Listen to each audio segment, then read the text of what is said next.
Well, good evening, visitors. Welcome to the Australian War Memorial's Last Post ceremony. My name is Robert Adams, and joining us today from the Australian Army is Lieutenant Colonel Ross Thomas. Today we commemorate Malaya and Borneo Veterans Day and recognise the Australian military personnel who fought in the Malayan emergency between 1948 and 1960 and the Indonesian Confrontation between 1962 and 1966. The Malayan emergency was declared on the 18th of June 1948 after the murder of 3 European estate managers by guerrillas working for the Malaysian Communist Party. While the British commitment was largely a politically driven hearts and minds campaign conducted to bring Malays on side, troops were also committed to fight the counter-insurgency. In 1955, the Australian Army was committed. 2 RAR was supported by 105 Field Battery of the Royal Australian Artillery. 3 RAR and A Field Battery replaced them in 1957, conducting successful operations which led to the state of Perak being declared secure in 1959. While the Malayan emergency was officially declared over on the 31st of July 1960, limited communist guerrilla activity continued for some years afterwards. In the early to mid-1960s, Indonesia and Malaysia fought an undeclared war which came to involve troops from Australia, Britain and New Zealand. Under the leadership of President Sukarno, who opposed the formation of the Federation of Malaysia, Indonesian forces carried out armed incursions, subversion and sabotage to destabilise the Federation. Fighting began in earnest when Indonesia launched a series of cross-border raids into Malaysian territory in early 1963. Australia's commitment to operations against Indonesia in Borneo and West Malaysia began with 3 RAR and 1 SAS squadron deploying to Sarawak and Brunei in early 1965, where they fought as part of a larger British force. 4 RAR and 2 SAS squadron served in Sarawak in 1966. Australia also sent detachments from the Royal Australian Signals Corps, an artillery detachment, and 5 squadrons from the Royal Australian Engineers to Borneo. Ships of the Royal Australian Navy served in the surrounding waters, and several Royal Australian Air Force squadrons were involved. As Australia and Indonesia maintained their diplomatic relationship, these cross-border operations remained secret until 1996, and Confrontation received little coverage in the Australian press. Continuing negotiations between Indonesia and Malaysia ended the conflict, and the two sides signed a peace treaty in Bangkok in August 1966. Today we pay our respects to the Australians who died as a result of this service during the Malayan emergency and the Indonesian Confrontation, who are commemorated here on the memorial's Roll of Honour, and to the survivors who returned home. Shortly, we will hear the story of Sergeant Vincent Phillip Vella, who died while serving in the Indonesian Confrontation in May 1965. This evening, we warmly welcome Mr. John King, President of the Returned and Services League of Australia ACT branch. As always, we welcome the veterans who have served, those who are still serving, and the families that love and support them. The live stream of this ceremony is made possible by the Returned and Services League of Australia and the RSL and Services Clubs Association. We welcome members who are watching the broadcast of this ceremony across Australia. During this evening's ceremony, wreaths will be laid at the base of the Pool of Reflection by visitors to the memorial and students on behalf of Emmanuel College from Warrnambool, Victoria. If you are able, I now invite you to please stand and join in singing the national anthem.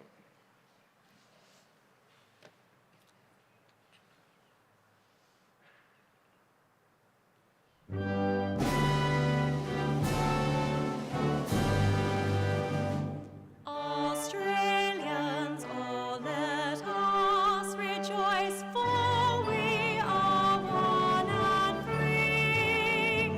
We've golden soil and wealth for toil, our home is got by sea.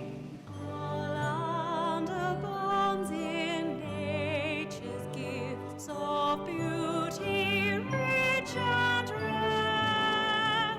In history's page, let every stage advance Australia fair. In joyful strains, then let us sing, advance Australia fair.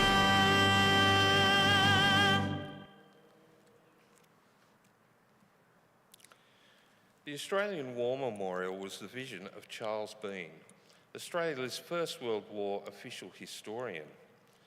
Bean landed with the Australian troops on Gallipoli and stayed with them at the front through to the end of the war. The idea of this national memorial and museum came to him at Pozières, France, in the depths of the bloody fighting of 1916. Bean's idea was that this would be a place where families and friends could mourn loved ones buried in faraway places. It would also be a place that could help all Australians to understand what these men and women had endured and what they have done for us. Bean's vision, to which we remain true, is best expressed as inscribed in the entrance to the memorial's galleries. Here is their spirit in the heart of the land they loved, and here we guard the record which they themselves made. Tonight we'll read the story behind just one of those on the Roll of Honour, which lists the names of more than 103,000 men and women who have given their lives for us during war and on operations over more than a century. But first we present a lament, Flowers of the Forest. Wreaths or floral tributes will now be laid at the base of the pool of reflection.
Today, we remember and pay tribute to Sergeant Vincent Phillip Vella. Vince Vella was born in 1934, the son of Phillip Vella, a Maltese immigrant. His father recalled him as being the quietest boy I ever knew, but he always wanted to be a soldier of some sort.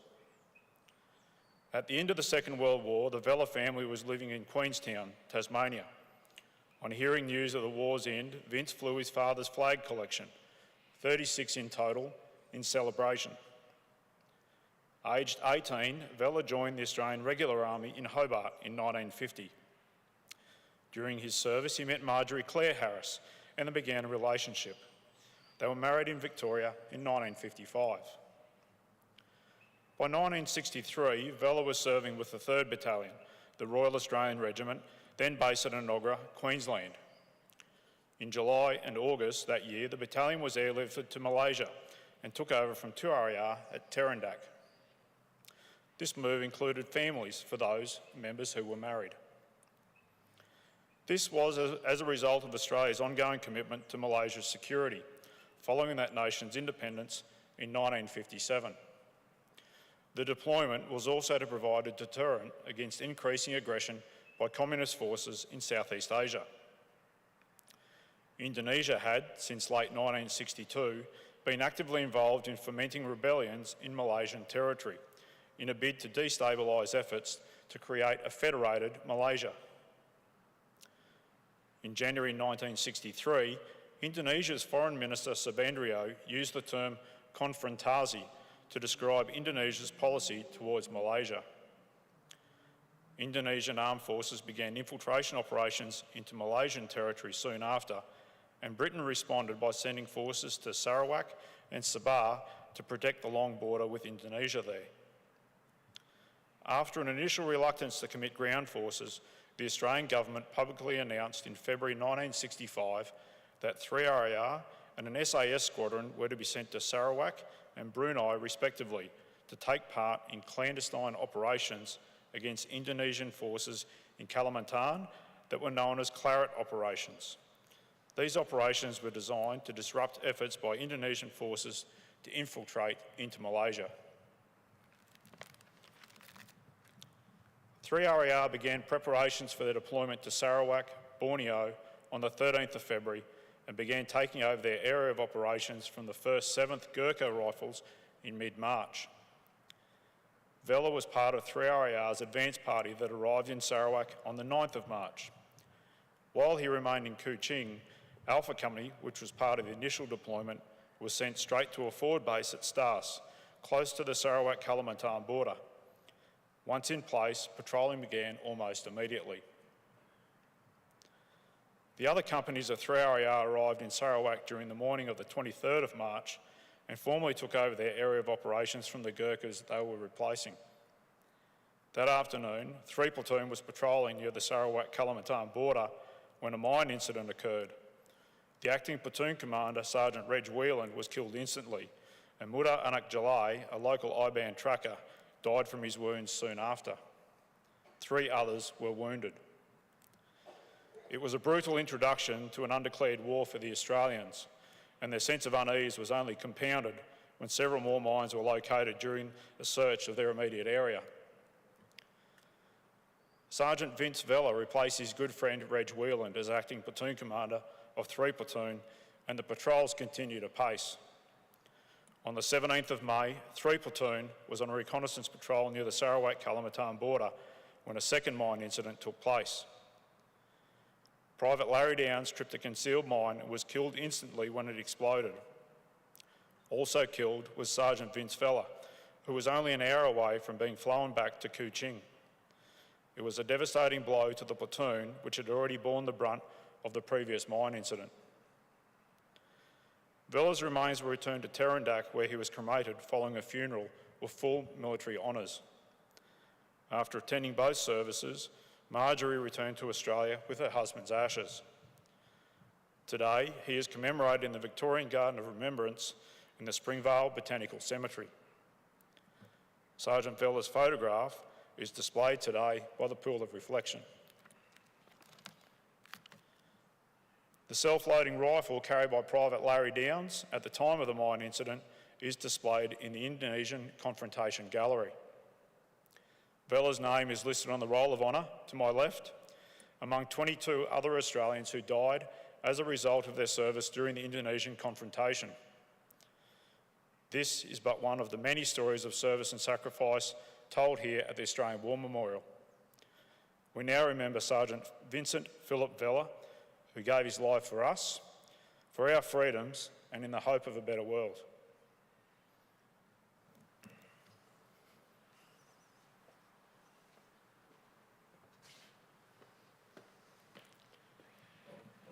If you are able, I now invite you to please stand for the reading of the ode and the sounding of the last post.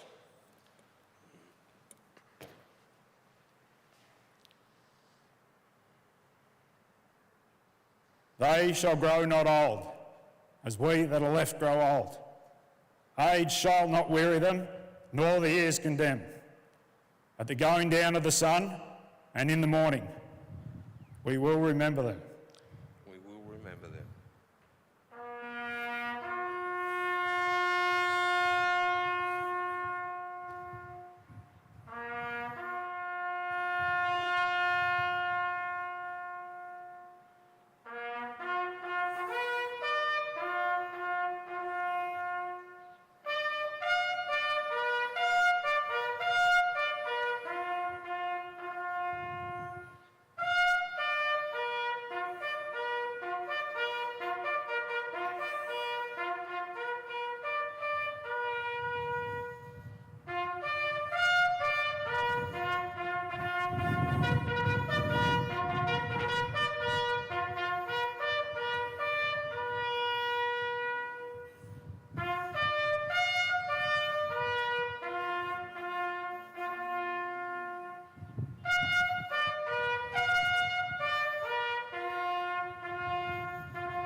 Lest we forget.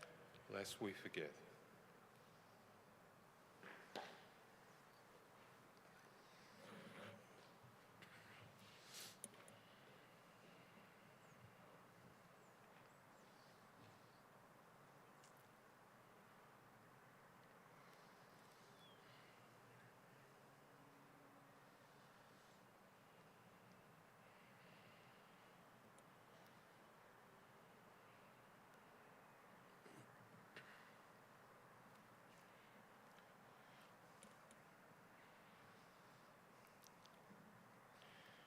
We leave you this evening with the words of the memorial's founder, Charles Bean. Many a man lying out there at Poziere or in the low scrub at Gallipoli, with his poor, tired senses barely working through the fever of his brain, has thought in his last moments, well, it's over. But in Australia, they will be proud of this. Ladies and gentlemen, girls and boys, that concludes the last post ceremony.